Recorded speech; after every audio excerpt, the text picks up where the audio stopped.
Estamos juntos, mis amigos, mis amigas. Miércoles 30 de mayo del 2018, en cápsulas o en gotas, mi Chief, en el planeta vivo de Chief. Y antes de comenzar nuestra sección Los Presidentes de México, el turno de Luis Echeverría y de José López Portillo, Jolopo les iba a decir, José López Portillo. Bueno, me estoy conectando la lengua con el cerebro y me está costando trabajo. Los saludo con mucho cariño, de veras, en serio. Pero antes de iniciar este trabajo de dos presidentes, de dos sexenios juntos, que vamos a tratar de abarcarlos en esta entrega de 1970 hasta 1982. Vamos a ver esta fórmula que tuvieron estos dos personajes que verdaderamente pues acabó en tragicomedia, ¿no? Atacan a balazos a promotoras del voto de Cuauhtémoc Blanco. Rechazamos cualquier manifestación de violencia en nuestro estado.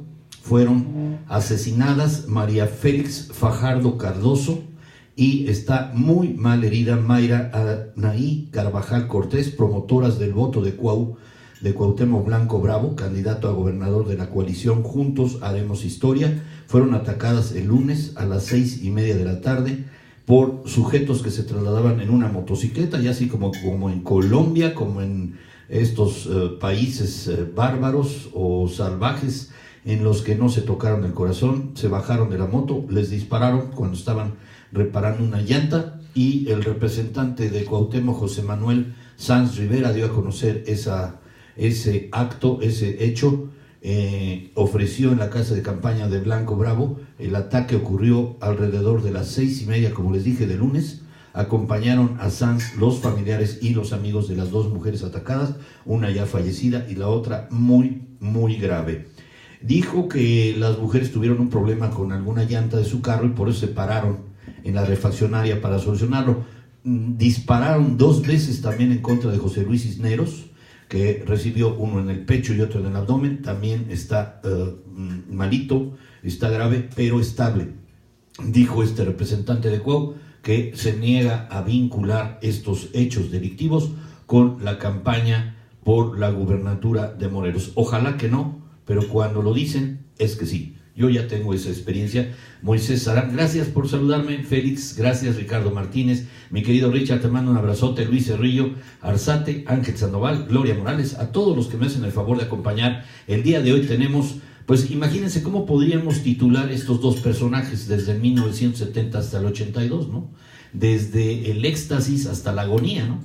Poder haber recibido lo mejor de un país, que fue el desarrollo estabilizador después de Ruiz Cortines, de López Mateos y de Díaz Ordaz, incluido Díaz Ordaz, que Díaz Ordaz fue un disciplinado en cuanto a la economía, no así en la política, porque fue muy desasiado, sobre todo en la política interior, en contra de los estudiantes del 68, como tuvimos la oportunidad de concluir la semana pasada. También cómplice de estos actos delictivos en contra de los muchachos fue Luis Echeverría Álvarez, que se consideró él a sí mismo como una decisión ilegítima que tuvo el haber mandado militares a tirar con un bazucazo la puerta aquella del siglo XVIII de la Escuela Nacional Preparatoria, en la que se dieron pues a partir de ese momento una serie de actos bélicos en contra de los estudiantes en el 68, y él, queriendo repetir la dosis, el 10 de junio de 1971, el halconazo, pues también no se sabe cuántos estudiantes fueron muertos.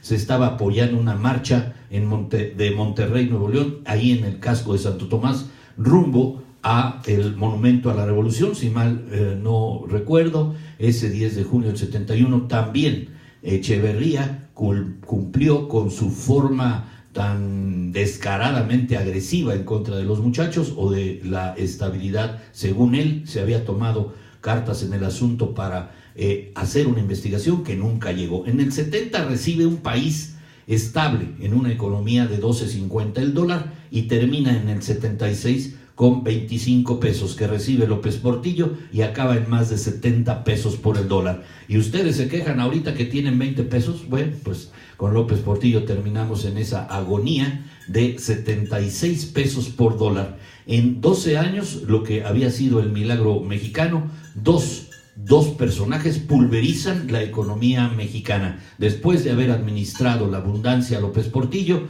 se viene el país en ruinas, acaba estatizando la banca privada, en venganza de los paquetes de dinero golondrino que se fueron del país y lo abandonaron, lo dejaron solo, como están dejando hoy a Peña, así dejaron a López Portillo. La mafia del poder de aquella época, que eran los industriales y los empresarios, después de que fue también muerto, asesinado en la época de Echeverría, y después la guerra sucia, y también fue un encono de las gentes de Monterrey por el asesinato de don Eugenio Garza Sada, que era el presidente de la cervecería Cuauhtémoc. Pues desgraciadamente este grupo FEMSA se vio afectado, y también los secuestros que hubo en la época de Echeverría, pues hasta su suegro, Zuno de Echeverría, también la esposa, pues fue víctima porque su padre también fue secuestrado. En fin, un país convulso, con muchos problemas en la economía, pero pues con un singular detalle: el mexicanismo de Echeverría lo llevaba a hacer cócteles con los grandes, con la reina Isabel II de Inglaterra. Incluso en lugar de darle whisky, darle coñac y darle bebida, le dio agua de horchata y jamaica. Así de pintoresco el hombre. La camarada María Esther Zuno de Echeverría también acompañaba a las esposas de los gobernadores a levantar el maíz de los campos, a levantar cosechas. Se ponía la guayabera, ya saben ustedes, el overol, para hacer estos movimientos que en lo político, pues el presidente Echeverría, viajero, dando la imagen de que era un presidente demócrata, pues quería conquistar hasta la ONU para encumbrarse. Y López Portillo, por otro lado, desgraciadamente, pues con ese manejo malísimo para las finanzas públicas, dejó al país en bancarrota. Así, en la entrada se los doy. Ahora pasaré a darles los datos biográficos de cada uno de ellos. Se dijo que Gustavo Díaz Ordaz y Luis Echeverría eran informantes de la CIA. ¿Lo dudan? Mi querido Richard, igualmente mi querido Fer López, gracias, saludos, Linda Patri, Rubén Hernández, Dante Javier, El Cita Hidalgo, gracias, Amer, buenos días. Estoy hablando de desde el éxtasis hasta la agonía, desde el paroxismo, la locura de haber tenido dinero y pensar que de pobres pasábamos a ricos de la noche a la mañana. Y como siempre sucede, los nuevos ricos no saben administrar el dinero, nos los acabamos en dispendio, en gasto excesivo, en unos gastos para el presidente viajando, y con toda la familia López Portillo encumbrada en el poder, desde Margarita, Rodolfo Echeverría, bueno, hasta el hermano también que andaba ahí en el gabinete. En fin, empecemos por lo primero. 1 de diciembre del 70 al 30 de noviembre del 76, el gabinete de Luis Echeverría. Su predecesor, como ya lo dije, fue Gustavo Díaz Ordaz, y lo sucede en la presidencia José López Portillo, Jolopo, así le decíamos en aquella época, o López Porpillo. Así le ponían en el teatro esos titulares, si se acuerdan, los que son mis contemporáneos. Fer Serralde, te mando un abrazote, gracias por verme. Nace Luis Echeverría Álvarez el 17 de enero de 1922,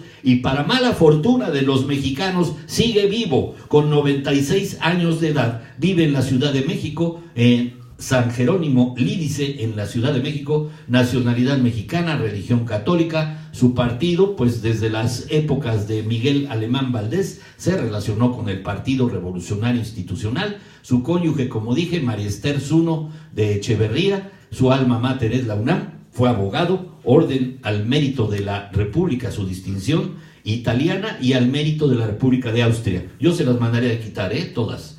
Orden Mexicana del Águila Azteca, Orden de Jamaica, Orden de Baño. Ya saben que voy a hacer un change.org para que los nombres de Gustavo Díaz Ordaz y Luis Echeverría Álvarez sean eliminados de todas las calles y de todas las plazas públicas que tiene este país, porque no merecen el título de haber sido buenos administradores de nuestro país. Ciudad de México, 17 de enero del 22, prácticamente ha vivido toda la época postrevolucionaria, pasando por el fin de siglo, viendo este siglo y viendo llegar a Peña Nieto, nuevamente el Partido Revolucionario Institucional, a esos que dijeron que ellos sí podían administrar bien, que ya era un PRI renovado. Pues parece que las prácticas fueron igualmente como en aquellas épocas, dilapidando lo que no era de ellos, dilapidando pues nuestras arcas públicas, ¿verdad? Presidente del 70 al 76, en su gestión, la economía mexicana, fíjense, crecía al 6.1,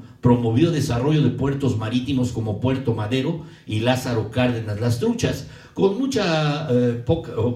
con poca fortuna, con mucho dispendio, pero falta de planificación. No fueron lo suficientemente productivos. Fue creado también el Infonavit, el Instituto Mexicano de Comercio Exterior, y su política exterior fue activa. ¿Por qué? Porque su tesis profesional la hizo en Derecho Internacional. Él quiso encumbrarse como el siguiente representante de las Naciones Unidas y pues no se le hizo. Fue acusado por la FEMOPS y la Fiscalía Mexicana de fraguar, junto a Gustavo Díaz Ordaz, la matanza del 2 de octubre del 68 y la desaparición forzada de personas y disidentes en el contexto de la Guerra Sucia en México. Ahí tienen ustedes después las muertes de Lucio Cabañas y de Genaro Vázquez, si no me equivoco, mi querido Félix, tú que sabes de este movimiento, por lo que se convirtió en el primer y único presidente mexicano en recibir 2 órdenes de aprehensión, no una, 2 órdenes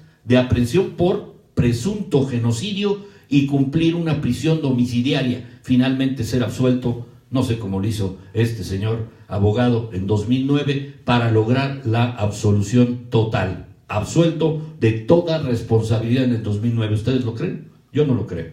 Biografía: en el 46 ingresó al Partido Revolucionario Institucional, en donde trabajó para el presidente del partido y secretario del general Rodolfo Sánchez Taboada. Lo siguió a la Secretaría de Marina, fue oficial mayor de la Secretaría de Educación Pública, oficial mayor del Comité del CEN, del Comité Ejecutivo Nacional, del Partido Revolucionario Institucional, siendo presidente del CEN del PRI, el general Agustín Olachea Áviles, 1956 al 58. En el 58 fue nombrado subsecretario de Gobernación. En 64 fue nombrado secretario de Gobernación por el presidente Díaz Ordaz, y en esa época pues ocurre la trágica matanza de la que tanto les he hablado, de estudiantes en la Plaza de las Tres Culturas en Tlatelolco el 2 de octubre del 68. Al inicio del movimiento estudiantil, y fíjese, una forma que él adopta primero es rechazar a Gustavo Díaz Ordaz, desmarcarse de esa matanza, y por otro lado establecer pero unas cantidades de un crecimiento exorbitante en el presupuesto para educación superior en nuestro país, porque más del 1000% del presupuesto nacional se otorgó a los estudiantes y se crearon nuevas escuelas,